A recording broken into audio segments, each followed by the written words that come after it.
السلام علیکم ورحمۃ اللہ وبرکاتہ۔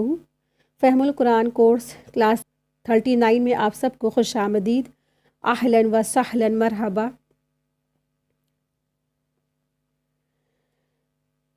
اللہ کے رسول صلی اللہ علیہ وسلم نے فرمایا، لوگوں میں سے کچھ افراد یعنی کہ شخص اللہ والے بھی ہوتے ہیں۔ صحابہ کرام نے عرض کیا، اے اللہ کے رسول صلی اللہ علیہ وسلم، وہ کون لوگ ہیں؟ فرمایا، قرآن والے ہوتے ہیں، وہی اللہ والے اور اس کے خاص بندے ہوتے ہیں۔ یعنی جو قرآن مجید پڑھتے ہیں، سمجھتے ہیں، تو وہ اہل القرآن ہوتے ہیں۔ تو وہ جو اہل القرآن ہوتے ہیں تو اللہ کے خاص ہوتے ہیں، اللہ کے اسپیشل بندے ہوتے ہیں۔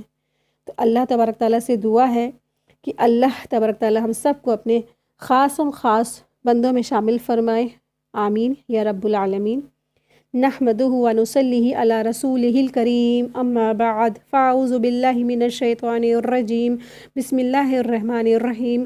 رب اشرح لی صدری ویسر لی امری واحلل عقدۃ من لسانی یفقہوا قولی، ربی زدنی علما، ربی یسر ولا تعسر وتمم بالخیر وبک نستعین۔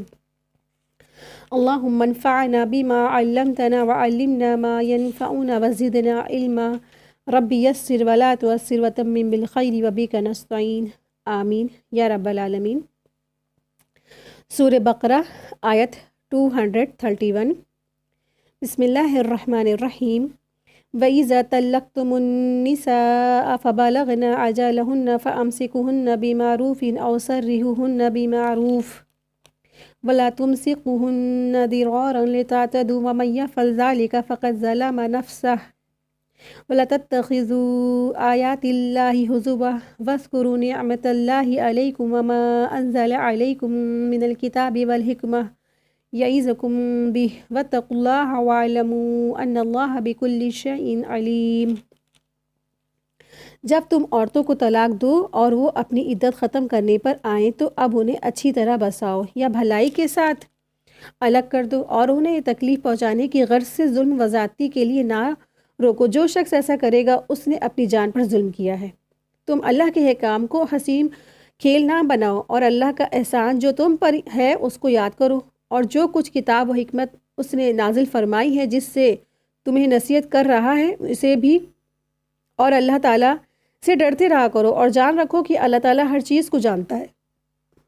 تو زمانہ جاہلیت میں ایک ظالمانہ طریقہ یہ تھا کہ لوگ اپنی بیویوں کو طلاق دیتے اور جب عدت گزرنے کے قریب ہوتی تو رجوع کر لیتے تاکہ وہ دوسرا نکاح نہ کر سکے، پھر اس کے حقوق ادا کرنے کے بجائے کچھ عرصے کے بعد پھر طلاق دیتے اور عدت گزرنے سے پہلے رجوع کر لیتے، اور اس طرح وہ غریب بیچاری بیچ میں لٹکی رہتی، نہ کسی اور سے نکاح کر سکتی اور نہ وہ اپنے شوہر کے حقوق حاصل کر سکتی تھی۔ یہ آیت اس ظالمانہ طریقے کو حرام قرار دے رہی ہے۔ یعنی اللہ تبارک تعالیٰ فرما رہے ہیں کہ تم نہ عورتوں کو تکلیف مت پہنچاؤ، اگر تم نے چھوڑنے کا ارادہ کر لیا تو ان کو تم چھوڑ ہی دو۔ تو اس آیت میں کہا جا رہا ہے کہ رجوع عدت کے اندر ہو سکتی ہے، عدت گزرنے کے بعد نہیں۔ اس لیے یہاں پہ یہی اللہ سبحانہ وتعالیٰ حکم دے رہے کہ اگر تمہیں رجوع کرنا ہے نا، طلاق رجعی کب ہوتی ہے؟ عدت گزرنے سے پہلے۔ اگر عدت گزر گئی ہے تو پھر پہلی طلاق میں کیا ہوگا؟ نکاح نیا ہوگا اور پھر نیا مہر مقرر ہوگا۔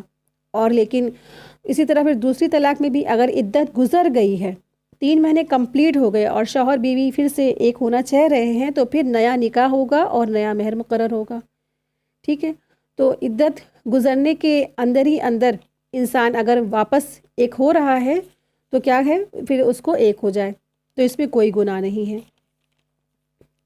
وَإِذَا طَلَّقْتُمُ النِّسَاءَ فَبَلَغْنَ أَجَلَهُنَّ، جب تم عورتوں کو طلاق دو اور وہ اپنی عدت ختم کرنے پر آئیں تو اب انہیں اچھی طرح سے بسا دو یا ان کو بھلائی کے ساتھ جو ہے چھوڑ دو، یا تو اگر ان کی عدت کمپلیٹ ہو رہی ہے تو تم ان کو کیا کرو، عدت ختم ہو رہی یا تو تم اپنے واپس عدت ختم ہونے سے پہلے ان کو اپنے ساتھ ملا لو یا واپس ایک ہو جاؤ، یا تو تم اس کو چھوڑ ہی دو، یعنی کہ وہ کسی اور سے جائے، شادی کر لے، نکاح کر لینا۔ آپ کو بتایا کہ پہلے کیا ہوتا تھا زمانے جاہلیت میں، ایک شوہر تھا بیویوں کو بے حساب طلاقیں دیتا تھا، اور جب اس کا دل چاہتا تھا طلاق دیتا تھا، اور جب جو ہے عدت گزرنے سے پہلے وہ رجوع کرتا تھا، یعنی کہ نہ وہ چھوڑتا تھا نہ وہ بساتا تھا، بستا تھا، اسی طرح سے بیوی جو ہوتی تھی بیچ میں لٹکی رہ جاتی تھی۔ تو اللہ تبارک تعالیٰ یہاں پہ ان سب کو حکم دے رہے ہیں، اور حکم ہم سب کے لیے ہے کہ اس طرح سے احکام کرنے ہیں کہ اب کیا کرنا ہے کہ عدت مکمل ہونے کے بعد، اگر جب عدت کمپلیٹ ہو گئی ہے تو پھر عدت کمپلیٹ جب ہو گئی تو انسان کو پھر نیا نکاح کرنا ہوگا۔ اگر عدت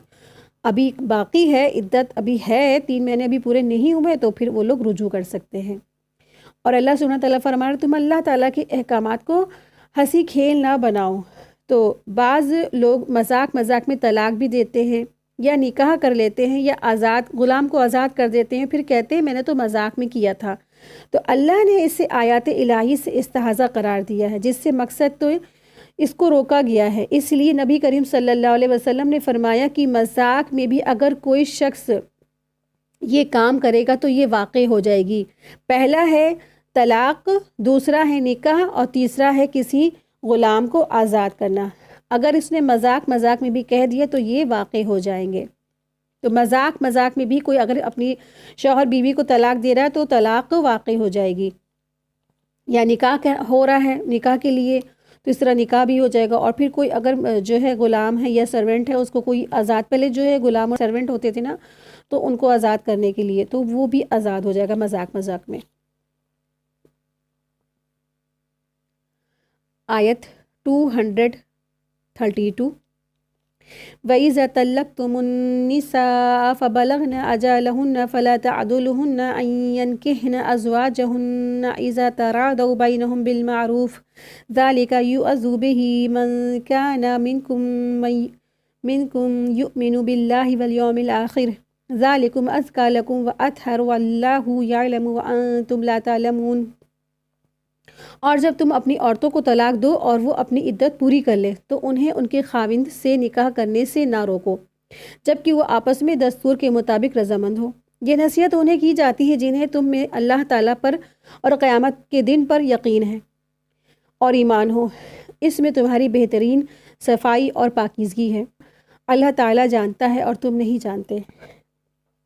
یہاں خاص اللہ سبحانہ تعالیٰ احکامات دے رہے ہیں کہ جب بیوی اور شوہر یعنی کہ میاں اور بیوی جو ہے راضی ہیں تو میکے والوں کو نہیں روکنا چاہیے، خاص کر کے جو میکے والے ہوتے ہیں نا، جو بیوی کے جو ہے گھر والے میکے والے، تو اکثر یہی ہوتا ہے کہ لوگ ان کو ایک ہونے سے روکتے ہیں۔ اتنی زیادہ اختلافات، لڑائی جھگڑا سب ہو جاتا ہے، تو بعض مرتبہ طلاق اور اس کی عدت گزرنے کے بعد جب میاں اور بیوی کو سبق مل جاتا ہے نا، اپنی غلطیوں کا احساسات ہو جاتا ہے، تو پھر وہ پچھتاتے ہیں اپنی زندگی پر اور پھر سوچتے ہیں کہ لاؤ پھر چلو ٹھیک ہے، سب کچھ بھول بھلا کے نئی زندگی شروع کرے، اور آپس میں وہ دوبارہ نکاح بھی کرنا چاہتے ہیں۔ لیکن جو کہ گھر والے ہوتے ہیں، میکے والے ہوتے ہیں لڑکی کے، تو پھر وہ جو ہوتے ہیں اس کے لیے نہیں راضی ہوتے ہیں، وہ اس کے خلاف ہوتے ہیں۔ وہ کہتے ہیں اتنی ذلت ہوئی، اتنی رسوائی ہوئی، اور میری ناک کٹ جائے گی، میری بے عزتی ہو جائے گی، اس طرح سے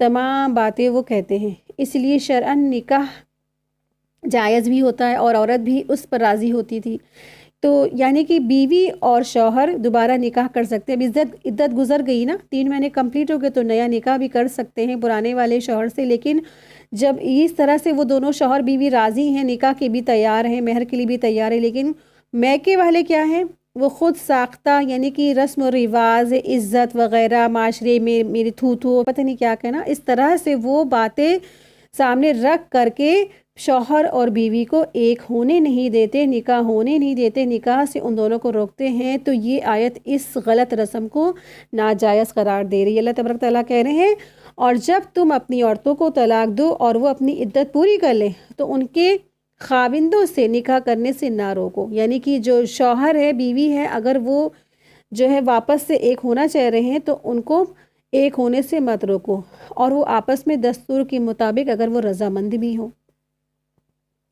تو اس میں متعلقہ عورت کی بابت ایک تیسرا حکم دیا جا رہا ہے، وہ یہ ہے کہ عدت گزرنے کے بعد، پہلی یا دوسری طلاق کے بعد، اگر پہلا خاوند بیوی اور باہمی رضامندی سے دوبارہ نکاح کرنا چاہیں تو ان کو مت روکو۔ اور نبی کریم صلی اللہ علیہ وسلم کے زمانے میں بھی ایک ایسا ہی واقعہ ہوا تھا، اور عورت کے بھائی یعنی کہ اس کا نام تھا سیدنا معقل بن یسار رضی اللہ عنہ جو تھے، انہوں نے بھی اسی طرح سے جو ہے اپنی بہن کو اور بہنوئی کو واپس ایک ہونے سے روکا تھا۔ تو اس طرح سے ان کے بھی یہی واقعہ گزرا، اور جب ان کے بہن بہنوئی میں اس طرح سے طلاق ہوا اور پھر جب بہنوئی اور بہن واپس سے ایک ہونا چاہ رہے تھے تو انہوں نے روک دیا، انہوں نے منع کر دیا، لیکن پھر جو ہے اللہ تبارک تعالیٰ نے یہ آیت نازل فرمائی اس طرح سے نا آگے اور لوگ بھی اس سے جو ہے ان کے بھی سے ان کو ہدایت مل سکے، ان کو راہ مل سکے کہ اس سچویشن میں کیا کرنا ہے۔ تو پھر اس کے بعد پھر انہوں نے اپنی اصلاح کر لی، یعنی کہ جو سیدنا معقل بن یسار تھے انہوں نے اپنی اصلاح کر لی اور واپس سے بہن بہنوئی کو ایک کر دیا، نکاح میں دے دیا۔ آیت 233، والوالدات يرضين أولادهن حولين كاملين لمن أراد أن يتم رضاعه وعلى المولود له رزقهن وكسوتهن بالمعروف لا تكلف نفس إلا وسعها لا تضار والدة بولدها ولا مولود له بوالده وعلى الوارث مثل ذلك فإن أراد فصالا عن تراض منهما وتشاور فلا جناح عليهما وإن تردتم أن تسترضعوا أولادكم فلا جناح عليكم إذا سلمتم ما آتيتم بالمعروف واتقوا الله واعلموا أن الله بما تعملون بصير۔ مائیں اپنی اولاد کو 2 سال کامل دودھ پلائیں، جن کا ارادہ دودھ پلانے کی مدت بالکل پوری کرنے کا ہو اور جن کے بچے ہیں ان کے ذمے ان کی روٹی کپڑا ہے جو مطابق دستور کے ہو۔ ہر شخص اتنی ہی تکلیف دیا جاتا ہے جتنی اس کی طاقت ہو۔ ماں کو اس کے بچے کی وجہ سے یا باپ کو اس کی اولاد کی وجہ سے کوئی ضر یا تکلیف نہ پہنچایا جائے۔ وارث پر بھی اس جیسی ذمہ داری ہے۔ پھر اگر دونوں یعنی ماں باپ اپنی رضامندی اور باہمی مشورے سے دودھ چھڑانا چاہیں تو دونوں پر کوئی گناہ نہیں ہے، اور اگر تمہارا ارادہ اپنی اولاد کو دودھ پلوانے کا ہو تو بھی تم پر کوئی گناہ نہیں ہے، جب کہ تم ان کو دستور کے مطابق جو دینا ہو ان کے حوالے کر دو۔ اللہ تعالیٰ سے ڈرتے رہو اور جانتے رہو کہ اللہ تعالیٰ تمہارے اعمال کی دیکھ بھال کر رہا ہے۔ تو یہاں خاص کر کے ایک احکامات پتہ چلتا ہے رضاعت کا۔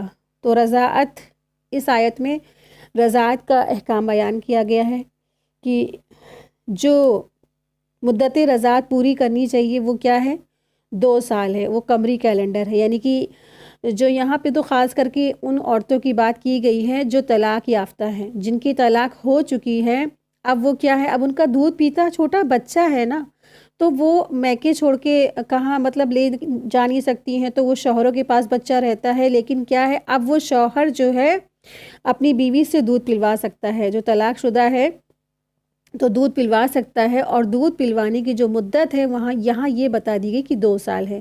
تو یہ جو 2 سال ہے دودھ پلانے کی مدت ہے یہ عام ہے، اور قمری کیلنڈر آپ کو پتہ ہے کہ 2 سال میں 20 دن کم ہوتے ہیں شمسی کیلنڈر کے حساب سے۔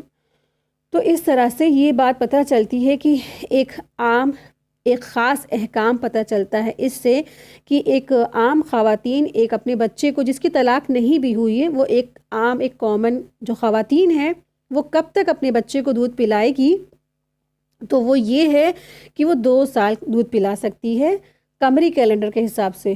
اور ہماری کیا ایک خاص جاہلانہ ایک بات جو گھما کرتی ہے وہ یہ کہ لڑکے کو آپ 2 سال پلائیے اور لڑکی کو آپ 1 سال پلائیے، تو یہ بالکل غلط بات ہے۔ آپ دیکھیے کہ اللہ تبارک تعالیٰ یہاں کیا فرما رہے ہیں کہ مائیں اپنی اولاد کو، تو یہاں پہ اولاد آیا ہے، اگر ایسی ہی کوئی بات ہوتی تو اللہ تبارک تعالیٰ کہتے ہیں کہ بیٹے کو 2 سال اور بیٹی کو 1 سال، ہے نا، ایسا کچھ بھی نہیں ہے۔ یہاں پہ سیدھے کیا کہا جا رہا ہے، اپنی اولاد کو 2 سال دودھ پلانا ہے، تو بیٹا ہو یا بیٹی ہو اس کو 2 سال دودھ پلانا ہے۔ تو یہ بات بالکل غلط ہے کہ بیٹیوں کو 1 سال اور بیٹوں کو 2 سال، ہر جگہ ہی حق مارا جاتا ہے نا بیٹیوں کا، تو یہ بالکل صحیح نہیں ہے۔ بیٹا ہو یا بیٹی ہو ان کو 2 سال دودھ پلانا ہے۔ اور جو ہے اگر کسی کی کوئی پریشانی ہو گئی، اب جیسے پریگننسی ہو جاتی ہے یا انسان پریگننٹ ہو گیا یا کوئی بیمار ہو گیا یا کوئی پریشان ہو گیا، تو پھر وہ آپسی رضامندی سے چھڑوا بھی سکتی ہیں تو پھر کسی ایسے جو ہے عورت کا بھی دودھ پلوا سکتی ہیں جو اپنی مرضی سے دودھ پلا دے، جیسے گھر ہی میں جو خواتین ہوتی ہیں۔ بہرحال یہاں پہ یہ پتہ چلتا ہے اس آیت سے کہ دودھ پلانے کی جو مدت ہے وہ ہے 2 سال۔ جو مائیں ہیں اپنی اولادوں کو 2 سال دودھ پلائیں گی، تو 2 سال تک دودھ پلانا ہے ان کو۔ اور جن کے بچے ان کے ذمہ ان کا روٹی کپڑا ہے نا، تو بتا رہے کہ وہی جو طلاق یافتہ ہیں، تو جو طلاق یافتہ ہیں ان کا نان نفقہ دینا پڑے گا۔ جب ایک طلاق ہو گئی لیکن اب اس شوہر کا کیا ہے، اس کے ذمے ہو جائے گا۔ جب اپنے وہ بچے کو دودھ پلوا رہا ہے طلاق یافتہ عورت سے، تو اس کا نان نفقہ یعنی کہ اپنی جو طلاق شدہ جو بیوی ہے جو جس اپنے بچے کو دودھ پلوا رہا اس کو روٹی کپڑا وغیرہ کا انتظام اس کا کرنا پڑے گا، ورنہ جب طلاق ہو جاتی ہے تو پھر سارے معاملات ختم ہو جاتے ہیں۔ لیکن اگر وہ دودھ پلوا رہا ہے تو اس کو بچے کے جو ہے اور اس کا روٹی کپڑا وغیرہ اس کو انتظام کرنا پڑے گا۔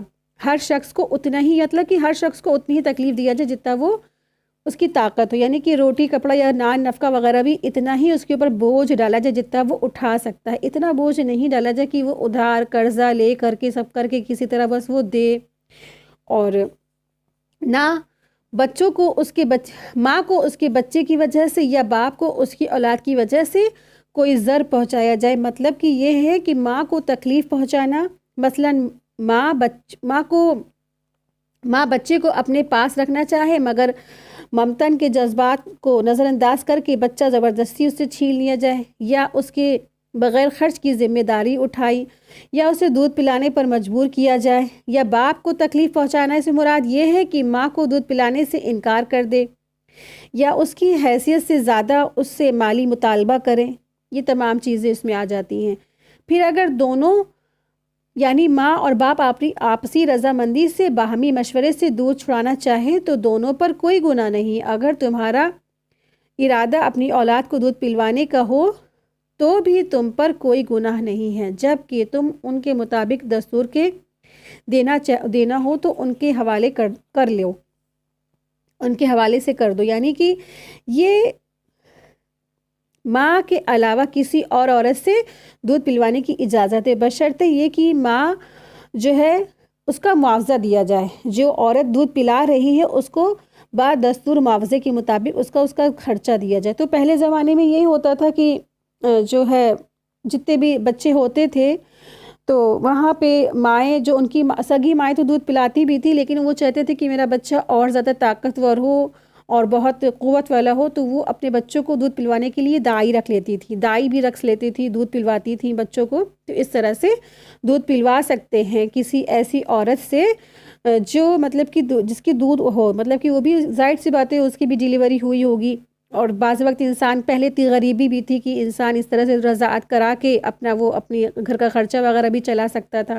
تو آج بھی یہ کر سکتے ہیں انسان اگر، لیکن اس کو یہی معاوضہ دیا جائے دستور کے مطابق، اور ساتھ ہی ساتھ جو رشتہ ہے رضاعت کے جو رشتہ ہے وہ خون کے رشتوں کی طرح وہ بھی حرام ہو جائے۔ یعنی کہ جس عورت کا اس بچے نے دودھ پیا ہے تو اس کے وہ سب کچھ اسی طرح سے ہو جائے گا جیسے کہ ایک خون کے رشتوں کا ہوتا ہے۔ جیسے کہ جس عورت کا دودھ پیا ہے تو وہ ماں ہو جائے گی، اور اس شوہر اس بیوی جس عورت ہے اس کا جو شوہر ہے وہ باپ ہو جائے گا، اور اس کے بچے اس کے سگے بھائی بہن ہو جائیں گے، سب کچھ بالکل سگا اور خونی رشتوں کی طرح ہو جائے گا۔ تو وہ سارے جو ہے ایک جو رشتے ہیں رضاعت والے جو رشتے ہوتے ہیں وہ خونی رشتوں کی طرف ہی وہ ہو جاتے ہیں۔ آیت 234 والذین یتوفون منکم ویذرون ازواجا یتربصن بانفسہن 4 اشہر وعشرا فإذا بلغن اجلہن فلا جناح علیکم فیما فعلن فی انفسہن بالمعروف واللہ بما تعملون خبیر۔ تم میں سے جو لوگ فوت ہو جائیں اور اپنی بیویاں چھوڑ دیں، وہ عورتیں اپنے آپ کو 4 مہینے اور 10 دن عدت میں رکھیں، پھر جب مدت ختم کر لیں تو جو اچھائی کے ساتھ وہ اپنے لیے کریں اس میں تم پر کوئی گناہ نہیں ہے، اور اللہ تعالیٰ تمہارے ہر عمل سے خبردار ہے۔ یہاں پہ اللہ سبحانہ تعالیٰ عورت کی عدت کے بارے میں بتا رہے ہیں۔ عدت کے احکامات ہیں کہ یہ جو بیوہ یا متعلقہ جو عورت ہیں ان کی جو عدت ہے وہ، اور خاص کر کے یہاں پہ ایک بیوہ عورت کی عدت کے بارے میں بتایا گیا ہے کہ ان کی جو عدت کی مدت ہے وہ کیا ہے، 4 ماہ 10 دن ہیں۔ اور یہ ایک اللہ سبحانہ تعالیٰ سے دعا ہے کہ اللہ تبارک تعالیٰ ہم سب کے شوہروں کو لمبی عمر دے، لمبی زندگی دے، اور ہم سب کے شوہر ہمیشہ عمر درازی ان کو ہو۔ لیکن آپ دیکھیں کہ زندگی اور موت کا کوئی بھروسہ نہیں ہے، تو اللہ تبارک تعالیٰ نے احکامات دیے ہیں۔ اکثر خواتین کیا کرتی ہیں، عدت کو کمپلیٹ نہیں کرتی ہیں، عدت جانتی نہیں عدت ہوتی کیا ہے۔ جب ایک شوہر فوت ہوتا ہے، کسی بھی بیوی کا خاوند فوت ہو جاتا ہے، تو اس پہ ضروری ہے کہ وہ عدت کو پورا کرے۔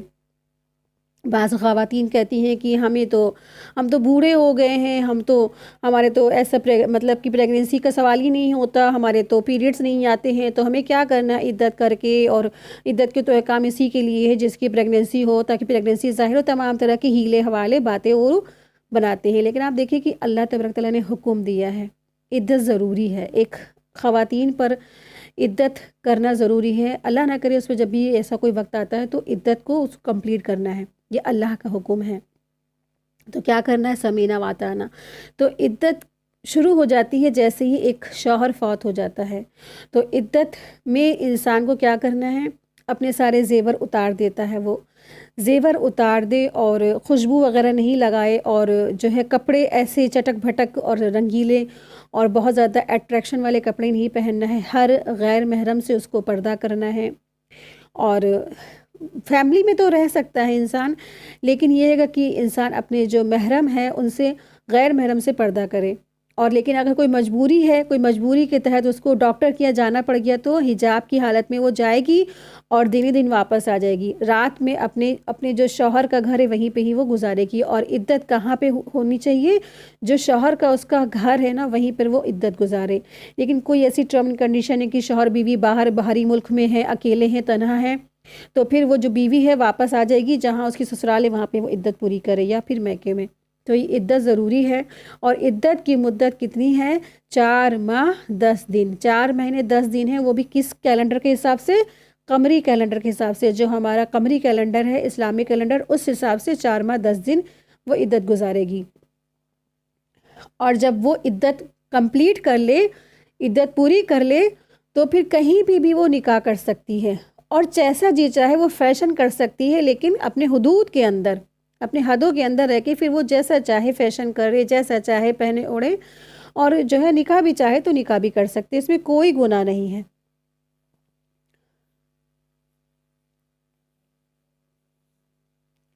تو یہاں پہ اللہ سبحانہ تعالیٰ نے حکم دیا ہے کہ ایک جو بیوہ عورت ہے اس کی عدت کی مدت کتنی ہے، 4 ماہ 10 دن۔ تو 4 ماہ 10 دن وہ عدت پوری کر لے، پھر اس کو آزادی ہے، وہ آزاد ہے۔ تو یہ دراصل کیا ہے، عدت ہوتی کیا ہے، عدت دراصل سوگ ہے۔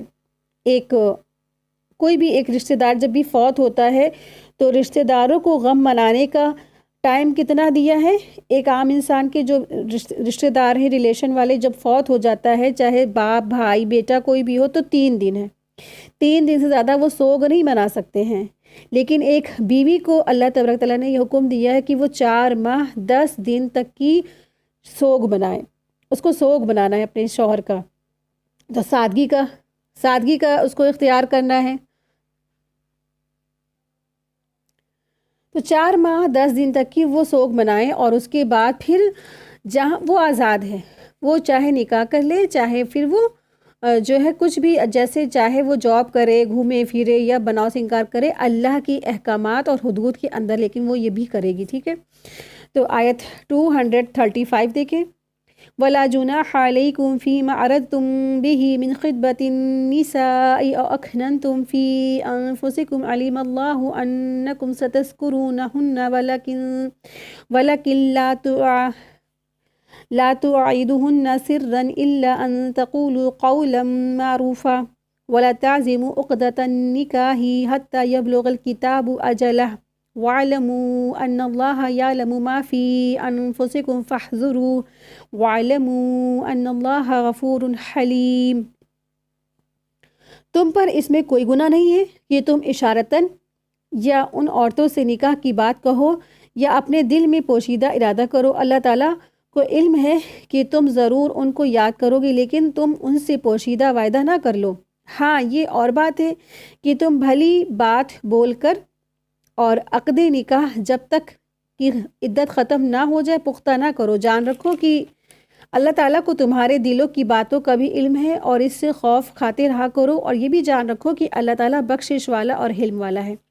پیچھے والی آیت میں عدت کی بات ہوئی تھی نا، تو اللہ تبارک تعالیٰ حکم دے رہے ہیں کہ تم پر کوئی گناہ نہیں ہے کہ تم اشارتاً عورتوں سے نکاح کی بابت کر لو۔ تو یعنی کہ اس سے مراد ان عورتوں سے رشتہ یا پیغام جو ہے اشارتاً کہنا ہے جو عورتیں ابھی عدت میں ہیں، یعنی وہ عورتیں جو ابھی عدت میں ہیں، یعنی کہ یا بیوہ ہے یا طلاق شدہ ہیں، جو بھی ہے نا، جو جیسے کہ عدت کون کون گزارتا ہے، ایک تو بیوہ ہے، اس کی عدت کی مدت کتنی ہے؟ 4 مہینہ 10 دن ہے۔ پھر ایک مطلقہ عورت، یعنی جس کی طلاق ہوئی ہے، طلاق ہونے کے بعد وہ فوراً عدت شروع کر دے گی، تو اس کی عدت کی مدت کتنی ہے؟ 3 ماہ ہے یا 3 حیض ہے، تو طلاقی جس کو ملی ہے۔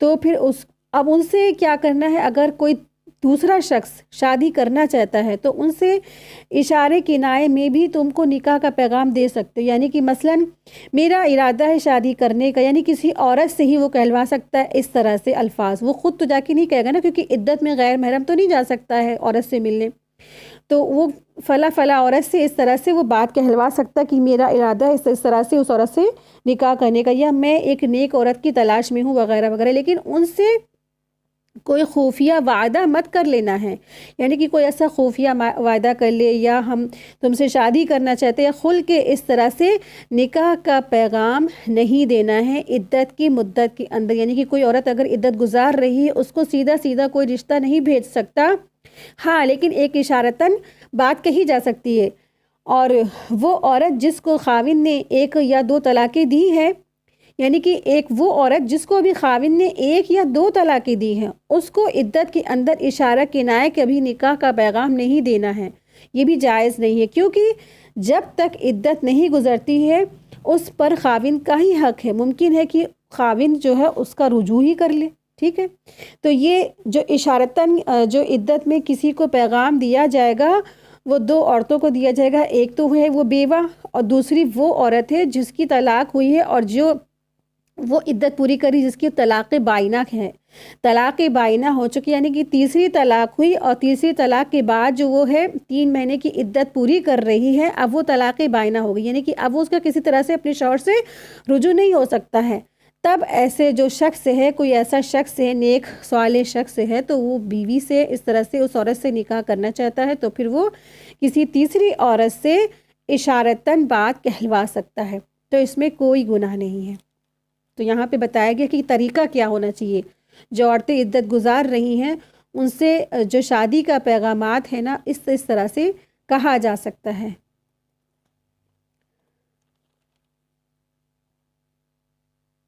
آیت 236 لا جناح علیکم ان طلقتم النساء ما لم تمسوهن او تفرضوا لهن فریضہ ومتعوهن على الموسع قدره وعلى المقتر قدره متاعا بالمعروف حقا على المحسنین، اگر تم عورتوں کو بغیر ہاتھ لگائے اور بغیر مہر مقرر کیے طلاق دے دو تو بھی تم پر کوئی گناہ نہیں ہے، ہاں انہیں کچھ نہ کچھ فائدہ دو، خوشحال اپنے اندازے سے اور تنگ دست اپنی طاقت کے مطابق دستور کے مطابق اچھا فائدہ دے، بھلائی کرنے والوں پر یہ لازم ہے۔ یعنی کہ یہاں پہ اللہ سبحانہ تعالیٰ حکم دے رہے ہیں کہ ایسا جو کنڈیشن ہو جاتی ہے کبھی کبھی کہ وہ ٹرم اینڈ کنڈیشن بتائی جا رہی ہے، ایسا اتفاقاً ہو بھی جاتا ہے کہ تم پر کوئی گناہ نہیں ہے، یعنی کہ ایک عورت ہے اس کی شادی ہوئی، اس کا نکاح ہوا، لیکن 2 شرط بتا دی کہ خاوند نے بیوی کے ساتھ کوئی بھی فزیکل ریلیشن شپ نہیں قائم ہوا، کوئی بھی مباشرت نہیں کی، اور دوسری کنڈیشن کیا ہے، دوسری شرط کہ مہر مقرر نہیں ہوا، مہر مقرر نہیں ہوا۔ تو پھر اللہ تبارک تعالیٰ کہہ رہے ہیں نکاح ہوا ہے، ٹھیک ہے، لڑکی والوں کا کافی اس میں نقصان بھی ہوتا ہے، ایک تو وہ لڑکی جو ہے کتنی محبت سے ارمانوں سے اس کے خواب ہوتے ہیں وہ ٹوٹ رہے ہوتے ہیں، تو اس حالت میں اس کنڈیشن میں کیا ہوگا، جو ہے اس کو کچھ نہ کچھ فائدہ پہنچایا جائے گا، کچھ نہ کچھ دے دلا دیا جائے گا، تحفے تحائف دے دیے جائیں گے، لیکن اس کا جب مہر مقرر نہیں ہوا تو نہ ہی اس کو مہر دیا جائے گا، نہ ہی کوئی بھی ایسی اس کے اوپر بہت زیادہ جو ہوتا ہے کہ لوگ لڑکی والے بلیم کر دیتے ہیں اور پولیس تھانہ کر دیتے ہیں، یہ کر دیتے، اس طرح سے کوئی بھی وہ نہیں ہے۔ ہاں لیکن یہ ہے کہ اگر نکاح ہوا ہے اور پھر طلاق ہی ہوگی فوراً اور نہ مہر مقرر ہوا اور نہ فزیکل ریلیشن شپ ہوا، تو اس حالت میں، اس کنڈیشن میں کہ لڑکے والے جو ہیں کچھ نہ کچھ اس کو دے دیں خوشی سے. اور وہ کیسے دینا ہے؟ جو پیسے والا ہے اپنی وسعت کے مطابق، اور تنگ دست ہے اپنی مطابق، اپنی وسعت کے مطابق وہ دے دے. ٹھیک ہے؟ تو خاص کر کے بات یہ ہے کہ نکاح ہو جاتا ہے اکثر اور رخصتی نہیں ہوتی ہے نا، تو اور مہر بھی مقرر نہیں ہوا ہے، تو پھر کیا کرنا ہے؟ لڑکے والوں کو، لڑکی والوں کو کچھ نہ کچھ دے دینا ہے، کیونکہ کافی نقصان ہوتا ہے لڑکی والوں کا نا. وہ مہمان بلاتے ہیں اور سب کرتے ہیں اور کافی ان کا خرچ ہوتا ہے. بہرحال تو یہ احکامات ہیں اس آیت میں. آیت 237 دیکھیں. وَإِن طَلَّقْتُمُوهُنَّ مِن قَبْلِ أَن تَمَسُّوهُنَّ وَقَدْ فَرَضْتُمْ لَهُنَّ فَرِيضَةً فَنِصْفُ مَا فَرَضْتُمْ إِلَّا أَن يَعْفُوَ أَوْ يَعْفُوَ الَّذِي بِيَدِهِ عُقْدَةُ النِّكَاحِ وَأَن تَعْفُوا أَقْرَبُ لِلتَّقْوَى وَلَا تَنسَوُا الْفَضْلَ بَيْنَكُمْ إِنَّ اللَّهَ بِمَا تَعْمَلُونَ بَصِيرٌ. اور اگر تم عورتوں کو اس سے پہلے طلاق دے دو کہ تم نے انہیں ہاتھ لگایا ہو اور تم نے ان کا مہر بھی مقرر کر دیا ہے، تو مقرر مہر کا آدھا مہر دو. اور یہ بات ہے کہ وہ خود معاف کر دے یا وہ شخص معاف کر دے جس کے ہاتھ میں نکاح کی گرہ ہے. تمہارے معاف کر دینا تقویٰ سے بہت نزدیک ہے. اور آپس کی فضیلت اور بزرگی کو فراموش نہ کرو، یقیناً اللہ تعالیٰ تمہارے اعمال کو دیکھ رہا ہے.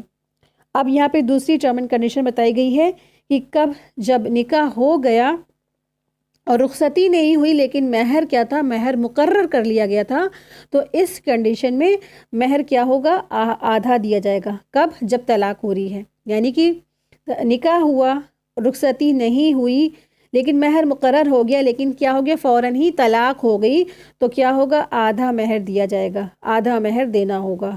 تو یہ اس طرح سے دوسری کنڈیشن ہے.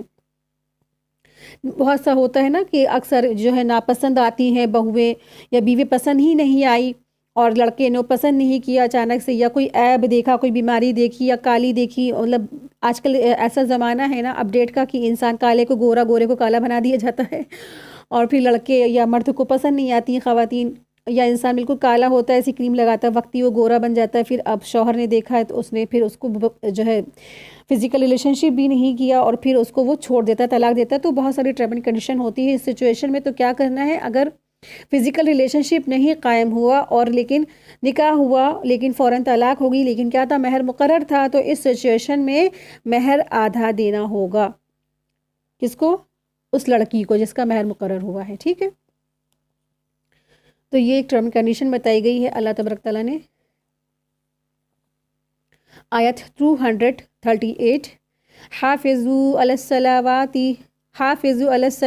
والصلوات وسطی وقوموا للہ قانتین. نمازوں کی حفاظت کرو، بالخصوص درمیانی والی نماز کی، اور اللہ تعالیٰ کے لیے باادب کھڑے رہا کرو.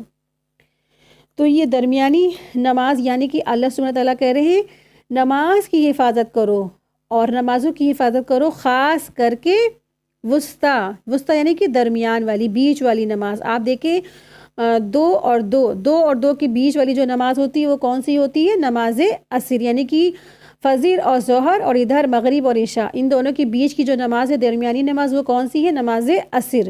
نماز عصر بہت خاص نماز ہوتی ہے، اور اکثر یہی ہوتا ہے کہ اسی میں اکثر لوگوں کی کیا ہوتی ہے؟ جو حفاظت نہیں ہو پاتی. یا تو انسان سو رہا ہوتا ہے، نماز اتنی لیٹ کر دیتا ہے، یا تو انسان جو ہے اس وقت بھاگ دوڑ میں لگا ہوتا ہے، شاپنگ وغیرہ میں لگا ہوتا ہے، پھر اس کی نماز کیا ہوتی ہے؟ بالکل آخری وقت میں پڑھتا ہے، اور اکثر نماز قضا بھی ہو جاتی ہے لوگوں کی. تو یہاں بتایا درمیانی والی نماز سے مراد عصر کی نماز ہے، جس کو اس حدیث سے رسول صلی اللہ علیہ وسلم نے متعین کر دیا، جس میں آپ صلی اللہ علیہ وسلم نے خندق والے دن عصر کی نماز کو صلاۃ الوسطیٰ قرار دیا ہے. واقعہ یہ ہے کہ جب رسول اللہ صلی اللہ علیہ وسلم غزوہ خندق میں موجود تھے اور ان کی نماز جب چلی گئی، عصر کی نماز جاتی رہی، تو انہوں نے مشرکین مکہ کو بد دعا دی. تو اس سے یہ پتہ چلتا ہے کہ یہ عصر کی نماز جو ہے صلاۃ الوسطیٰ ہے. غزوہ خندق کیا تھا؟ غزوہ خندق بہت بڑا سا جو گڈھا ہے وہ کھودا جاتا ہے مین جو ہے راستوں پر، اور یہ کئی فٹ چوڑا، کئی فٹ گہرا کھودا گیا تھا، اور اس وقت یہ کھودا گیا جب مشرکین مکہ جو تھے مدینے پہ حملہ آور ہوئے تھے، تو سلمان فارسی کے مشورے پر آپ صلی اللہ علیہ وسلم نے یہ غزوہ خندق کیا، یعنی کہ بڑا سا گڈھا کھودا گیا۔ جب راستے میں بڑا سا گڈھا کھود دیا جائے گا تو ظاہر سی بات ہے کہ دشمنان اسلام مدینے میں داخل نہیں ہو سکیں گے اور اس طرح سے مسلمانوں کی حفاظت ہو سکتی ہے۔ تو سارے صحابہ اور خود رسول اللہ صلی اللہ علیہ وسلم بڑا سا گڈھا، بڑا سا خندق کھودنے میں لگ گئے، اور یہ کئی دن تک کھودا جاتا رہا۔ اور جب مشرکین مکہ انٹر ہوئے مدینے میں تو وہ مدینہ والوں پر حملہ آور نہ ہو سکے، کیونکہ کافی بڑا اور گہرا گڈھا تھا جو ان کے اونٹ اور جو ہے گھوڑے بھی اس کو نہ پھلانگ سکے۔ تو اس موقع پر آپ صلی اللہ علیہ وسلم کی نماز جو تھی عصر وہ جاتی رہی۔ تو حدیث دیکھتے ہیں، رسول اللہ صلی اللہ علیہ وسلم نے خندق کے دن فرمایا، ان کافروں نے مجھے درمیانی نماز نہ پڑھنے دی حتیٰ کہ سورج غروب ہو گیا۔ اللہ ان کی قبروں اور گھروں کو آگ سے بھر دے۔ یہ بخاری کی کتاب التفسیر کی حدیث ہے۔ حضرت ابن عباس رضی اللہ تعالیٰ اور حضرت عبداللہ بن مسعود رضی اللہ تعالیٰ دونوں سے روایت ہے کہ آپ صلی اللہ علیہ وسلم نے فرمایا، صلاۃ الوسطیٰ نماز عصر۔ یہ ترمذی کی حدیث ہے۔ حضرت عبداللہ بن عمر رضی اللہ عنہ کہتے ہیں کہ آپ صلی اللہ علیہ وسلم نے فرمایا، جس کی عصر کی نماز قضا ہو گئی اس کا گھر بار مال اسباب سب کچھ لٹ گیا۔ اور بالخصوص اس نماز کی تاکید اس لیے فرمائی گئی ہے کیونکہ اس وقت انسان دنیاوی مشاغل کے لحاظ سے کافی بزی بھی ہوتا ہے، یعنی اس وقت میں انسان کافی بزی ہوتا ہے، کافی مشغول ہوتا ہے۔ اکثر جو لوگ ہوتے ہیں وہ اس وقت قیلولہ میں ہی اتنا زیادہ یعنی کہ سو رہے ہوتے ہیں، اتنا لمبا ہوتے ہیں کہ نماز کا وقت ہی چلا جاتا ہے، یا پھر خواتین ہیں کچن میں ہوتی ہیں تو پھر کھانا پکانے میں اتنا بزی رہتی ہیں کہ ان کا نماز کا وقت چلا جاتا ہے، یا انسان بھاگ دوڑ میں لگا ہوتا ہے، بازاروں میں ہوتا ہے، بزنس میں لگا ہوتا ہے، تو اکثریت کا نماز ضائع ہو جاتی ہے، چلی جاتی ہے یا ڈیلے ہو جاتی ہے۔ اسی لیے اللہ تبارک تعالیٰ فرما رہے ہیں کہ تم نمازوں کی حفاظت کرو، اور خاص کر کے درمیانی نماز یعنی کہ عصر کی نماز کی حفاظت کرو۔ تو اللہ کے حضور جب نماز پڑھیں گے تو کیسے کھڑے ہوں گے؟ اللہ کے حضور عاجزی کے ساتھ، ادب کے ساتھ کھڑا ہونا ہے، اور ایسی کوئی فضول کی حرکت نہیں کرنی چاہیے نماز کے اندر کہ انسان جو ہے نماز میں ادھر ادھر دیکھ رہا ہے، ہل ڈل رہا ہے فضول میں، ادھر ادھر جو اپنے بار بار دوپٹہ ٹھیک کر رہی ہیں خواتین، یا ایچنگ ہو رہی ہے، انسان کھجلا رہا ہے، حرکت دے رہا ہے، ہاتھ ہلا رہا ہے، پیر ہلا رہا ہے، یا ہنس رہا ہے، یا بات چیت کر لے رہا ہے، تمام طرح کی چیزوں سے نماز میں منع کیا گیا ہے۔ اور خاص کر کے نماز عصر میں انسان کو بالکل کیسے کھڑا ہونا ہے؟ وقوموا للہ قانتین، کھڑے ہونا ہے اللہ کے لیے فرما بردار بن کر کے، بالکل ایسے اطاعت گزار بن کر کے اللہ کا۔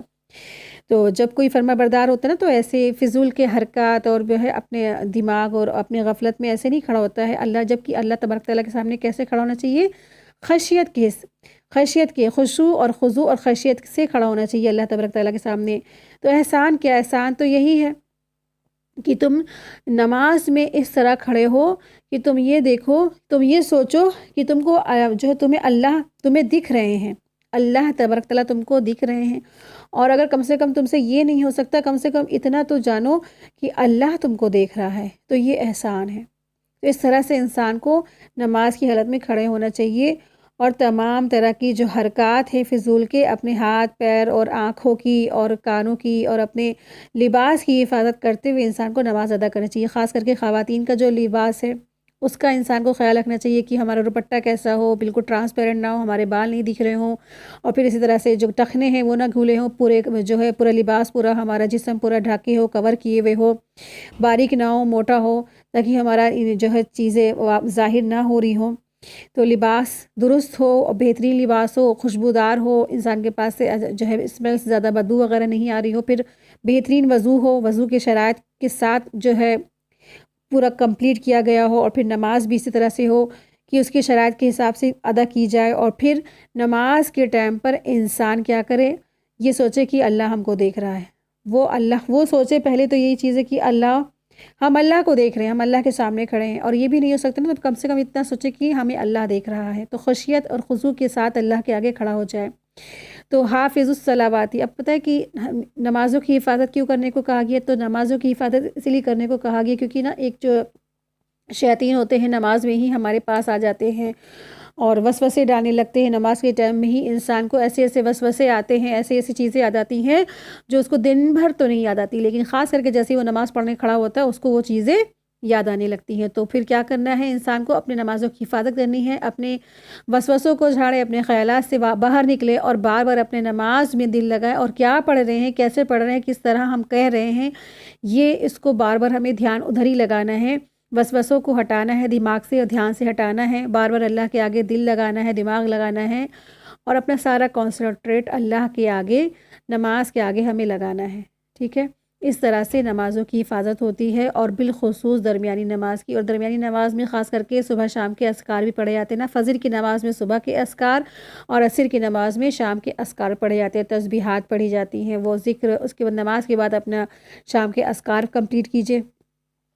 تو اللہ سبحانہ تعالیٰ فرما رہے ہیں حافظوا علی الصلوات والصلوات الوسطی وقوموا للہ قانتین، حفاظت کرو نمازوں کی، خاص کر کے درمیانی نماز کی، اور اللہ کے لیے باادب کھڑے ہو جایا کرو۔ آیت 239، فَإِنْ خِفْتُمْ فَرِجَالًا أَوْ رُكْبَانًا فَإِذَا أَمِنْتُمْ فَاذْكُرُوا اللَّهَ كَمَا عَلَّمَكُمْ مَا لَمْ تَكُونُوا تَعْلَمُونَ، اگر تمہیں خوف ہو تو پیدل ہی صحیح یا سوار ہی صحیح، ہاں جب امن میں ہو جاؤ تو اللہ کا ذکر کرو جس طرح اس نے تمہیں اس بات کی تعلیم دی ہے جسے تم نہیں جانتے تھے۔ تو نماز معاف نہیں ہے نماز جنگ میں، یعنی کہ نماز معاف نہیں حالت جنگ میں۔ تو حالت جنگ کی یہاں بات کی جا رہی ہے۔ جب حالت جنگ ہوتی ہے، جب حالت جنگ کا ہوتا ہے موقع، تو حالت جنگ میں جب نماز پڑھی جائے تو کیسی پڑھی جائے گی؟ تو 1 رکعت نماز پڑھی جائے گی، چاہے وہ انسان کھڑا ہے یا پیدل ہے یا گھوڑے پہ سوار ہے یا سواری پہ سوار ہے، تو وہ نماز 1 رکعت نماز پڑھی جائے گی۔ تھوڑی سی اللہ نے تخفیف کر دی ہے، حالت جنگ میں نماز 1 رکعت ہے، لیکن نماز معاف نہیں ہے۔ نماز خوف، جنگ کی حالت میں نماز جو ہے پڑھی جائے گی، اس کو نماز خوف کہتے ہیں۔ تو نماز خوف ہے یہ، اور یہ وہ سچویشن ہے جب 2 گروپ میں لڑائی ہو رہی ہوتی ہے، جنگ ہو رہی ہوتی ہے، جنگ کے میدان میں سامنے اپوزیشن ہے۔ کیسے سچویشن ہوتی ہے نا، انسان سامنے جو اپوزیشن ہے اور جو ہے تلوار اور تیر اور توپے اور بندوقیں اور قتل و غارت، وہ خونی منظر ہوتی ہے، اور پھر ایک دوسرے کو انسان کاٹ مار رہا ہوتا ہے، مار کاٹ مچی ہوئی ہوتی ہے، اور وہ بھی جنگ کون سی ہوگی؟ اسلام کی خاطر، اللہ کی کلمہ کی بلندی کی خاطر جو جنگ ہو رہی ہے، تو مسلمان اس حالت میں بھی نماز پڑھیں گے، وہ بھی 1 رکعت نماز۔ تو اس سچویشن میں اللہ تبارک تعالیٰ نے نماز معاف نہیں کی ہے، وہ بھی کیا ہے؟ 1 رکعت نماز پڑھیں گے۔ حالت جنگ میں نماز خوف ہے 1 رکعت۔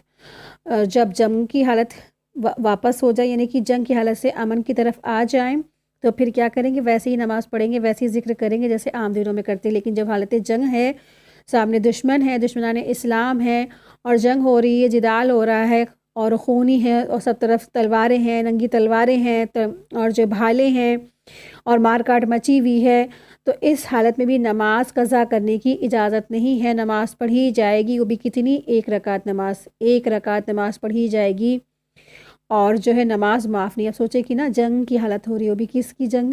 اسلام کی خاطر جنگ ہو رہی ہے، اور پھر بھی کیا نماز نہیں معاف ہے؟ آج دیکھیے امت کا کیا حال ہے نا، کہ نماز نہیں پڑھتے ہیں، نماز سے غافل ہیں آج کی امت، آج کے نوجوان، آج کے یوتھ۔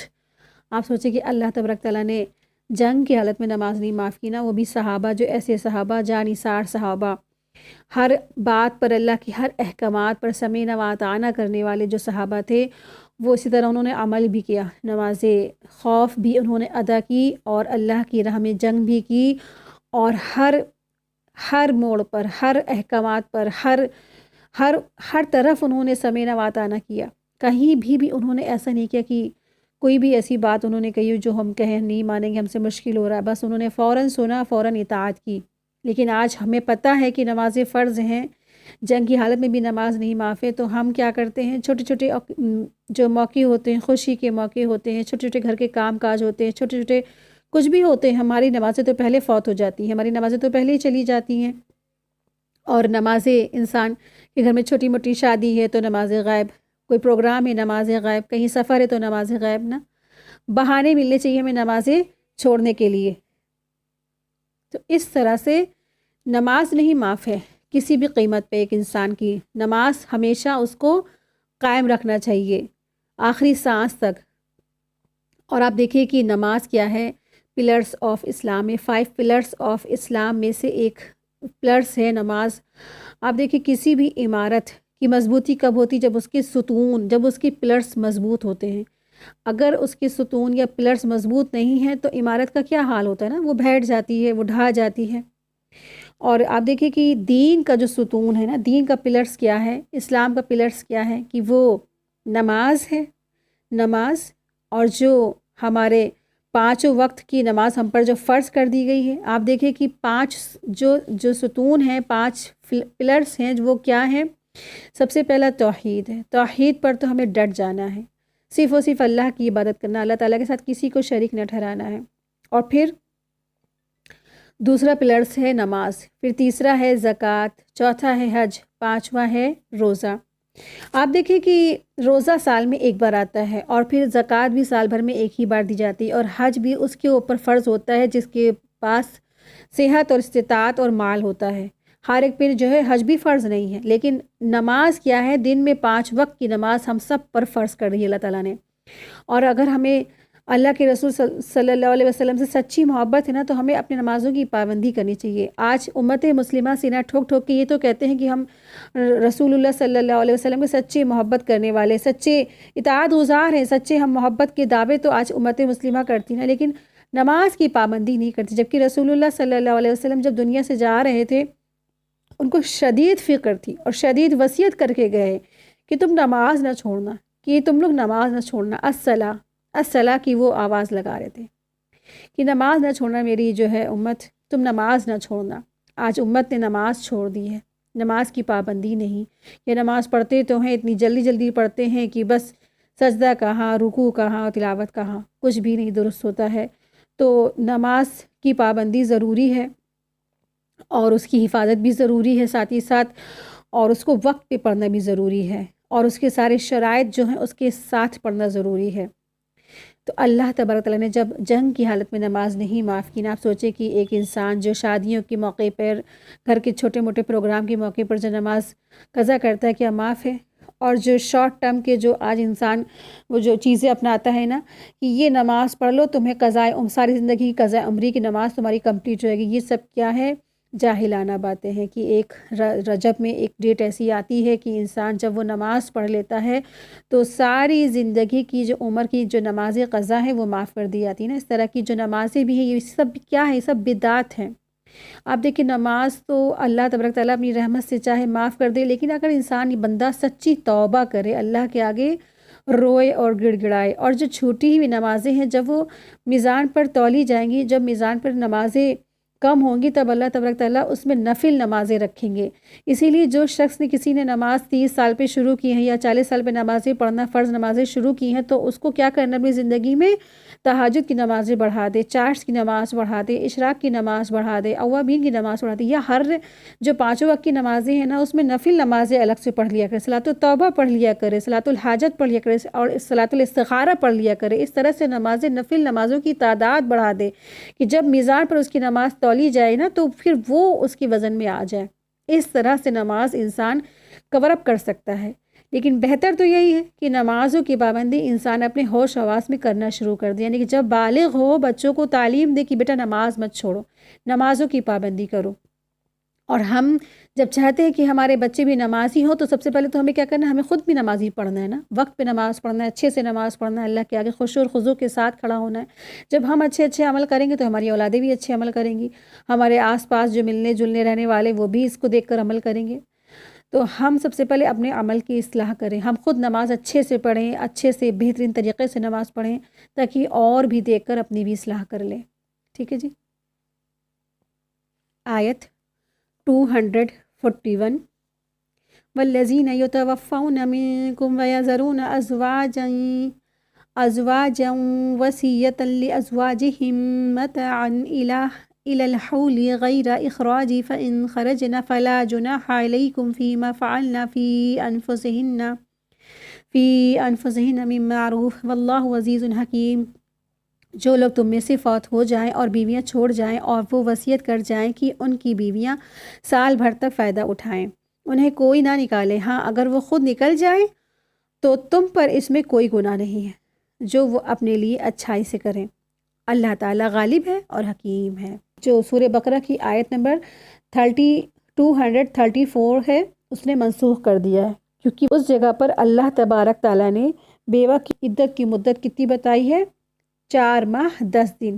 تو 4 ماہ 10 دن عدت کی مدت ہے، اور پھر سورہ نساء میں جو ہے وراثت کے احکامات آنے کے بعد جو ہے بیوی کا جو حصہ مقرر کر دیا گیا پراپرٹیز میں کہ اس کا حصہ کتنا ہے، 5واں حصہ یا 8واں حصہ، اس حساب سے اس کو دیا جائے گا۔ تو پھر اب یہ آیت کیا ہے؟ یہ منسوخ ہو گئی ہے، یہ آیت منسوخ ہے، اب اس کا حکم نہیں ہے۔ آیت تو تلاوت کی جائے گی لیکن اس کا حکم نہیں ہے، ٹھیک ہے۔ وآخر دعوانا الحمد للہ رب العالمین، سبحانک اللہم و بحمدک، اشہد ان لا الہ الا انت، استغفرک و اتوب الیک۔ السلام علیکم ورحمۃ اللہ وبرکاتہ۔ جزاک اللہ خیرا کثیرا، ربنا تقبل منا انک انت السمیع العلیم وتب علینا انک انت التواب الرحیم، آمین یا رب العالمین۔